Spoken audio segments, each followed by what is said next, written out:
Mr. Curran to explain his vote. Mr. Speaker, for the opportunity to explain my vote. Mr. Speaker, I represent Freeport, the village Freeport, where this armory is located, and I share representation with the bill sponsor, who I have a great deal of respect for. But me and the bill sponsor have a disagreement as to the best use of this armory. I, along with the village of Freeport, believe that the best use of this armory for the public use is for the armory to go back to the village of Freeport. It should be pointed out the armory in question was owned by the village of Freeport and donated to the state in 1949. Recently, I was provided with a copy of a letter from Freeport Mayor Kennedy, which made the following points. First, the village of Freeport is vehemently opposed to this legislation and will not support it in any way, shape, or form. The current Freeport DPW facility, which is located in the south of Freeport, is squarely within a flood zone and located between two canals. In the days immediately after Sandy, the DPW facility was shut down for days and was unable to service emergency vehicles, fire trucks, and police cars. To storm-proof the current Freeport DPW so that it would not be damaged in the next big storm would cost $25 million, which would be paid exclusively by the Freeport residents through a massive tax increase or bonding. Rather than convey this property to private entities, the mayor has argued that for the public good, a logical location to relocate the current DPW facility out of the flood zone is to the armory.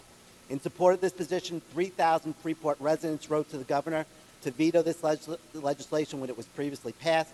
Newsday editorial boards have written op-eds against the transfer of the armory to private entities over the village. News 12 has featured several stories opposing the passed legislation. The mayor concludes the letter by pointing out that Governor Cuomo, in his two previous veto messages for this legislation, stated that he will not sign this legislation into law until there is a consensus of the parties on this issue. There is clearly not a consensus of the parties on what to do with the armory. The village of Freeport has presented a compelling and persuasive argument that the public good is served by the transfer of the armory back to the village and not to a private entity. And for those reasons, Mr. Speaker, I'm encouraging all my colleagues to vote in the negative for this legislation. Thank you, Mr. Speaker. Mr. Kern in the negative. Ms. Hooper to explain her vote. Thank you, Mr. Speaker. I appeal to my colleagues this evening in reference to what could be a gross disservice to the people of the state of New York.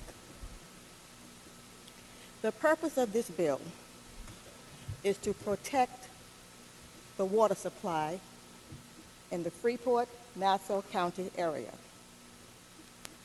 This particular armory is located on an inclined wetland, which is a host to wildlife, Canada geese, heron, swans, and a freshwater lake that accommodates natural wildlife, flora, fauna, which are struggling to survive.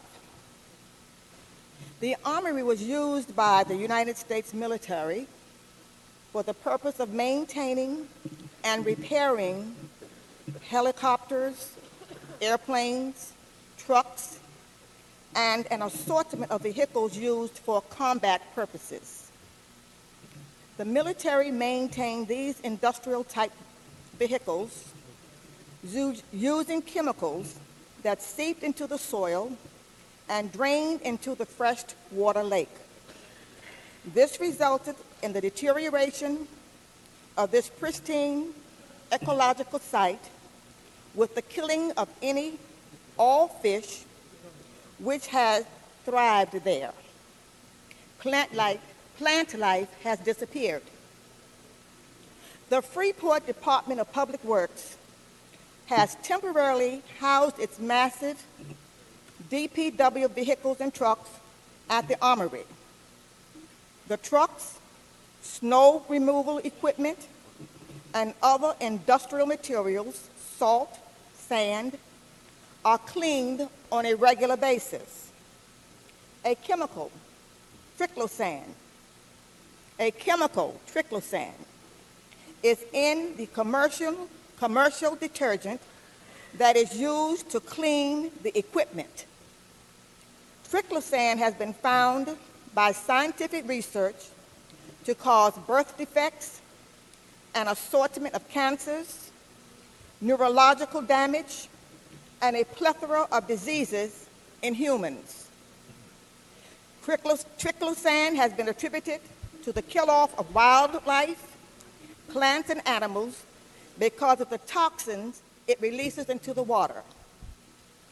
This bill will prevent the necessity and the use of triclosan. Ms. Hooper, if you need to speak on the bill, we can withdraw the roll call and you can speak on the bill, which will give you a full 15 minutes to talk.